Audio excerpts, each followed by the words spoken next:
കിട്ടിയിട്ടുണ്ടല്ലോ. അപ്പോ ടെക്സ്റ്റ് ബുക്കില് 62 page number 62 ശ്രദ്ധിക്കുക.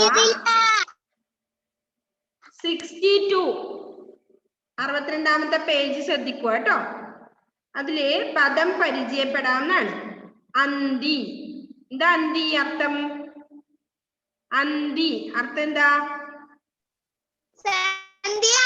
സന്ധ്യ അല്ലെ? അന്തി സന്ധ്യ. നെക്സ്റ്റ് ദീനം. സന്ധ്യ.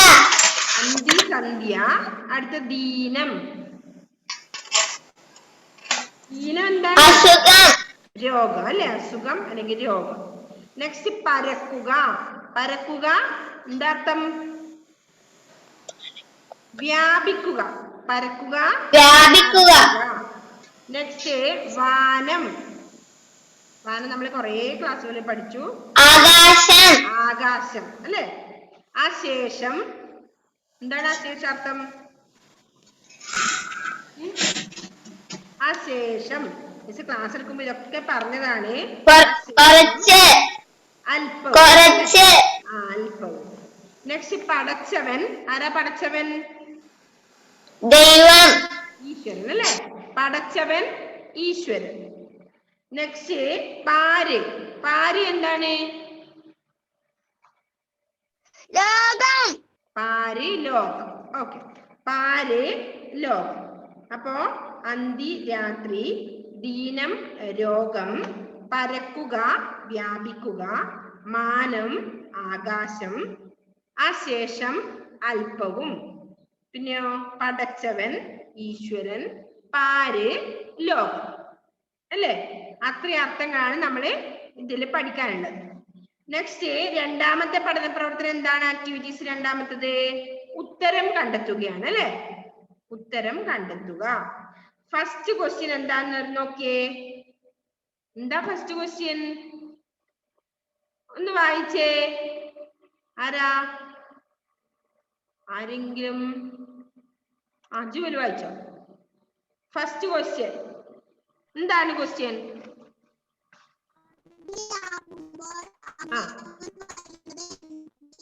അന്തിയാവുമ്പോൾ അമ്മാവൻ വരുന്നത് എന്തിന്? നമുക്ക് താഴെ ഒരു ഉത്തരപ്പെട്ടി തന്നിട്ടുണ്ട്. കണ്ടോ നിങ്ങൾ? എവിടെ ഒരു ഉത്തരപ്പെട്ടി തന്നിട്ടുണ്ട്. അതിലുണ്ട് അതിന്റെ ആൻസർ. അത് എന്ത് ചെയ്യണം എന്നറിയോ? നമുക്ക് അടുത്ത ആ കോളത്തിലേക്ക് എടുത്തെഴുതണം അല്ലെ? അപ്പോ അന്തിയാവുമ്പോൾ അമ്മാവൻ വരുന്നത് എന്തിന്? എന്തിനാ ഇപ്ര? എന്തിനാ അന്തിയാവുമ്പോൾ അമ്മാവൻ വരുന്നത്?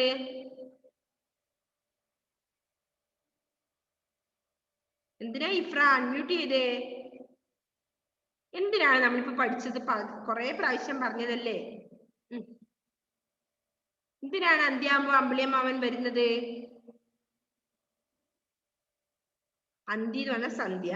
സന്ധ്യ ആകുമ്പോൾ അമ്പിളി അമ്മാവൻ എത്തുന്നത് എന്തിനാണ് എന്നാണ് ചോദ്യം. അറിയില്ല ഇഫ്രക്ക്?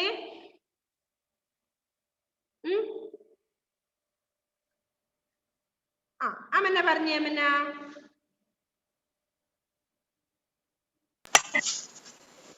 പാരിലെ ഇരുട്ട് ഇല്ലാതാക്കാൻ.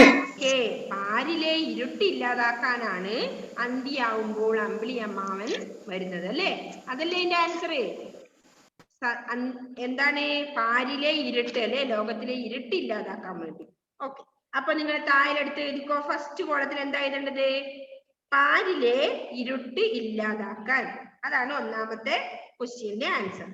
വേണമെങ്കിൽ ഒന്ന് നിട്ടോ കേട്ടോ. അതിൽ ഒന്ന് നേട്ടിട്ട് ഒരു കുത്തിട്ട് എഴുതിക്കോ. എന്ത്? അന്തിയാവുമ്പോൾ അമ്മാവൻ വരുന്നത് എന്തിന് എന്ന ക്വസ്റ്റ്യന്റെ ആൻസർ ആണ് പാരിലെ ഇരുട്ട് ഇല്ലാതാക്കാൻ. എഴുതിയോ ഫസ്റ്റ് കോളത്തില്?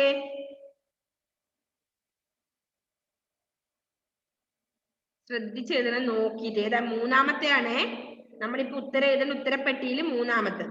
പാരിലെ ഇരുട്ട് ഇല്ലാതാക്കാൻ. അതെടുത്തിട്ട് താഴെ എഴുതണം ഫസ്റ്റ് കോളത്തിൽ.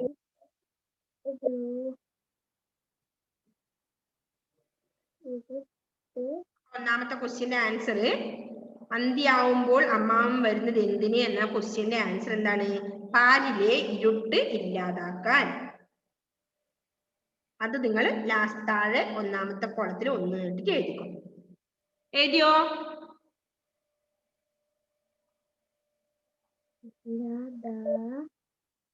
അനീറ്റ എഴുതുന്നില്ലേ മോളെ? ഫർഹ ഫാത്തിമ എഴുതുന്നില്ലേ? എഴുതുന്നുണ്ട്. ഓക്കെ. അപ്പൊ പാലിലെ ഇരുട്ട് ഇല്ലാതാക്കാൻ നോക്കി എഴുതണ്ടോണ്ടാ മിസ് എഴുതി തരാത്തെ. അവിടുന്ന് മുകളിലുള്ളത് നോക്കി നിങ്ങൾ താഴെ എഴുതിയാ മതി. ഏത്?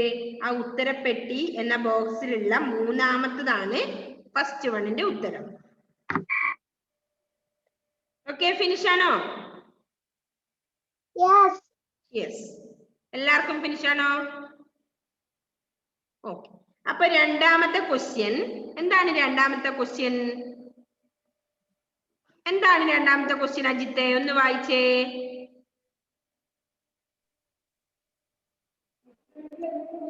ദിവസവും യാത്ര ചെയ്തിട്ടും ക്ഷീണം വരാത്തത് എന്തുകൊണ്ട്? ദിവസവും യാത്ര ചെയ്തിട്ടും ക്ഷീണം വരാത്തത് എന്തുകൊണ്ട് എന്നാണ് ചോദ്യം. എന്തുകൊണ്ടാണ്? ആ ഉത്തരപ്പെട്ടിയിലെ ആൻസർ ഒന്ന് പറയണേ. എന്താണ് ആൻസർ? അതിന്റെ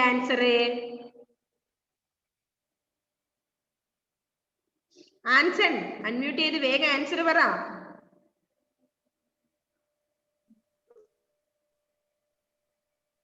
ദിവസവും യാത്ര ചെയ്തിട്ടും ക്ഷീണം വരാത്തത് എന്തുകൊണ്ട്?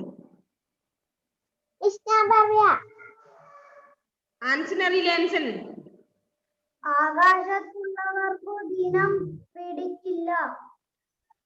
എന്താ അതിന്റെ ആൻസർ? ആകാശത്തുള്ളവർക്ക് അല്ല ദിനം പിടിക്കില്ല. എന്താ ഉത്തരം? അതാണോ ഉത്തരം? ക്ഷീണം വരാത്തത് എന്തുകൊണ്ട് എന്നാ ചോദ്യം. രണ്ടാമത്തെ ക്വസ്റ്റ്യൻ എന്താണ്? നമ്മുടെ ദിവസവും യാത്ര ചെയ്തിട്ടും എന്താ ഇഫ്ര എന്നാ പറഞ്ഞോ ഇഫ്ര? പതിവായി ചെയ്താൽ എന്തും ചെയ്യാം അല്ലെ? പതിവായി ചെയ്താൽ എന്തും ചെയ്യാം. അതാണ് ഫസ്റ്റ് വണ്ണാണ് അതിന്റെ ആൻസർ. എഴുതിയ ആൻസർ രണ്ടാമത്തെ ക്വസ്റ്റ്യന് ആൻസർ ആ ഉത്തരപ്പെട്ടിയിലുള്ള ഫസ്റ്റ് ആണ്. എന്ത്? പതിവായി ചെയ്താൽ എന്തും ചെയ്യാം. അതെ, എന്നാ അതുകൊണ്ടല്ലേ ക്ഷീണം വരാത്തത്. നമ്മൾ പതിവായി ഒരു കാര്യം ചെയ്തു കഴിഞ്ഞാൽ എന്താണ്? ദിവസവും അത് ചെയ്താൽ നമുക്ക് എന്ത് ക്ഷീണം ഉണ്ടാവില്ല. ഓക്കെ. അപ്പോ ദിവസവും യാത്ര ചെയ്തിട്ടും ക്ഷീണം വരാത്തത് എന്തുകൊണ്ട് എന്നുള്ള രണ്ടാമത്തെ ക്വസ്റ്റ്യന്റെ ആൻസർ പതിവായി ചെയ്താൽ എന്തും ചെയ്യാം എന്നാണ്.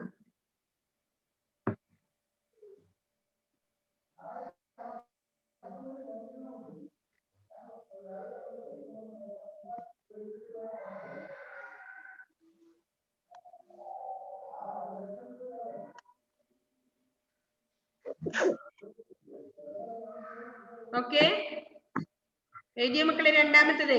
അപ്പൊ ഉത്തരപ്പെട്ടിയിലുള്ള ഫസ്റ്റ് ആൻസർ ആണ് രണ്ടാമത്തെ കോളത്തിൽ എഴുതേണ്ടത്. ഇനി തേർഡ് ക്വസ്റ്റ്യൻ എന്താണ്? ആരാ വായിക്കുന്നേ? അനിഹ വായിച്ചോ. അനിഹ തേർഡ് ക്വസ്റ്റ്യൻ, മൂന്നാമത്തെ ക്വസ്റ്റ്യൻ വായിച്ചേ.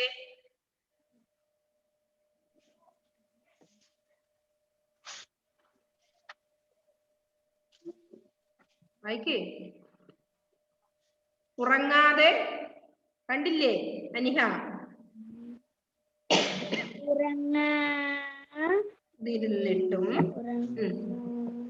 എന്തുകൊണ്ടാണ്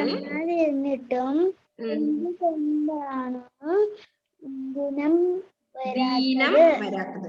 ഉറങ്ങാതിരുന്നിട്ടും എന്തുകൊണ്ടാണ് ദീനം വരാത്തത്? ദീനം എന്നതിന്റെ അർത്ഥം എന്താണ്?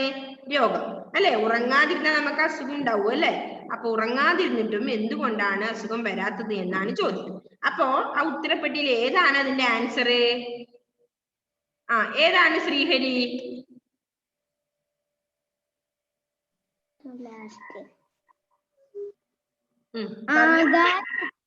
ആകാശത്തുള്ളവർക്ക് ഓക്കെ, ആകാശത്തുള്ളവർക്ക് ദീനം പിടിക്കില്ല അല്ലേ? ആകാശത്തുള്ളവർക്ക് ദീനം പിടിക്കില്ല. അപ്പൊ ഉത്തരപ്പെട്ടിയിലെ ലാസ്റ്റ് കാണുന്നതാണ് അതിന്റെ ആൻസർ. ആകാശത്തുള്ളവർക്ക് ദീനം പിടിക്കില്ല.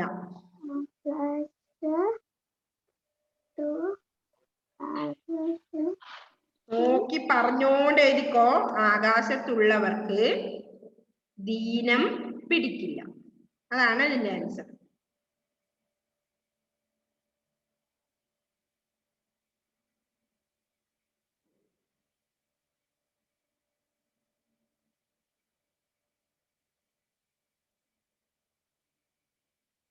നെക്സ്റ്റ് ഫോർത്ത് വൺ, നാലാമത്തത് അല്ലേ? നാലാമത്തത് എന്താണ് ക്വസ്റ്റ്യൻ? നാലാമത്തെ ക്വസ്റ്റ്യൻ എന്താ ഫാത്തിമ മെഹറിൻ ഒന്ന് വായിച്ചേ.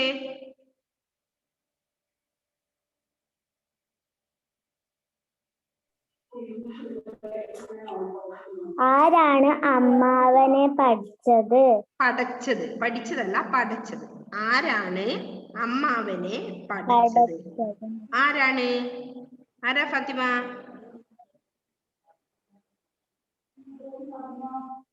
അറിയില്ലേ? എന്നാ പറഞ്ഞോ,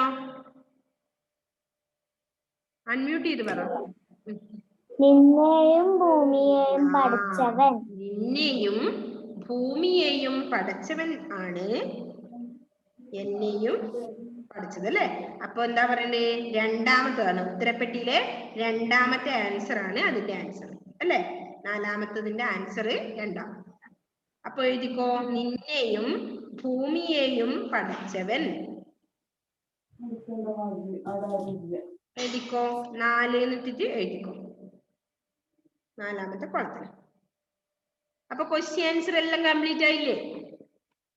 ഓക്കെ, ഒന്നുകൂടി വായിക്കണോ? ഒന്നാമത്തത്, അന്തിയാവുമ്പോൾ അമ്മാവൻ വരുന്നത് എന്തിന്? അല്ല, എന്തിനാ വരുന്നത്? പാരിലെ ഇരുട്ടില്ലാതാക്കാൻ. 2, ദിവസവും യാത്ര ചെയ്തിട്ടും ക്ഷീണം വരാത്തത് എന്തുകൊണ്ട്? എന്താണ്? പതിവായി ചെയ്താൽ എന്തും ചെയ്യാം. നെക്സ്റ്റ് മൂന്നാമത്തത്, ഉറങ്ങാതിരുന്നിട്ടും എന്തുകൊണ്ടാണ് ദീനം വരാത്തത്? ആകാശത്തുള്ളവർക്ക് ദീനം പിടിക്കില്ല. ലാസ്റ്റ് നാലാമത്തത്, ആരാണ് അമ്മാവനെ പഠിച്ചത്? ആരാണ്? നിന്നെയും ഭൂമിയെയും പഠിച്ചവൻ തന്നെയാണ് എന്നെയും പഠിച്ചത്. അപ്പൊ നിന്നെയും ഭൂമിയെയും പഠിച്ചവൻ എന്നാണ് ആൻസർ. അപ്പൊ 4 ക്വസ്റ്റ്യനും കംപ്ലീറ്റ് ആയോ? ഫിനിഷ് ആണോ എല്ലാ മക്കൾക്കും? ഓ,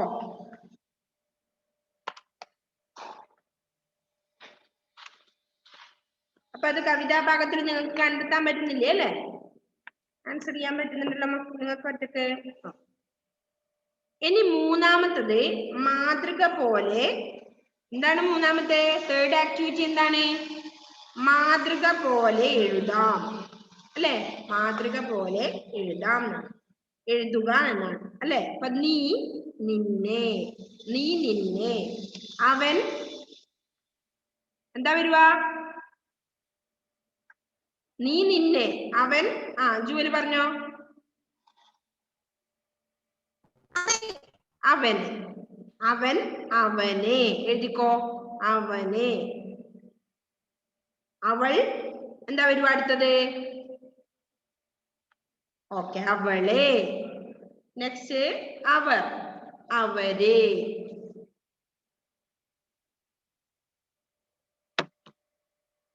എഴുതരണോ അത്?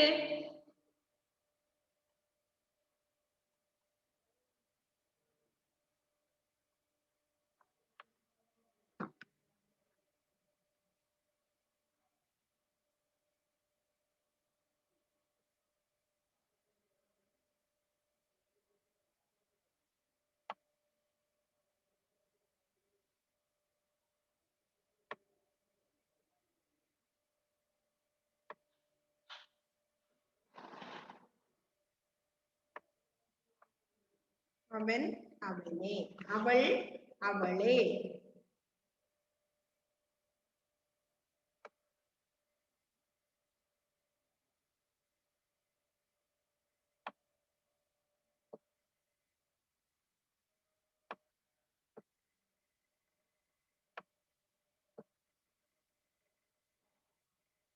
ആരാ വരക്കുന്നേ? ഫാത്തിമ മെഹറിനാണോ? അവൾ അവളെ. അടുത്തതോ? അവർ അവരെ.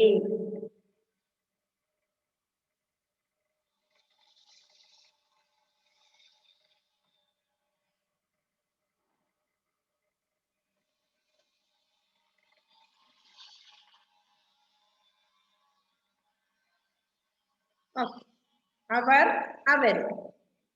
അപ്പൊ അവൻ അവനെ, അവൾ അവളെ, അവർ അവരെ. ഓക്കെ, 3 കംപ്ലീറ്റ് ആയോ? അപ്പൊ മകളിനാണെങ്കിലോ എന്താ വരുക? മകളിനാണെങ്കിൽ ഇഫ്ര മകളെ. മകളെ. ഓക്കെ, മനസ്സിലായോ? അത് മാതൃക പോലെ മാറ്റി എഴുതാൻ അല്ലേ? 3 കംപ്ലീറ്റ് ആയോ? ഫിനിഷ് ആണോ? യെസ്. അപ്പോ നെക്സ്റ്റ് എന്താണ് നമുക്ക് നോക്കാനുള്ളത്? അടുത്ത ആക്ടിവിറ്റി എന്താണ് നമ്മുടെ?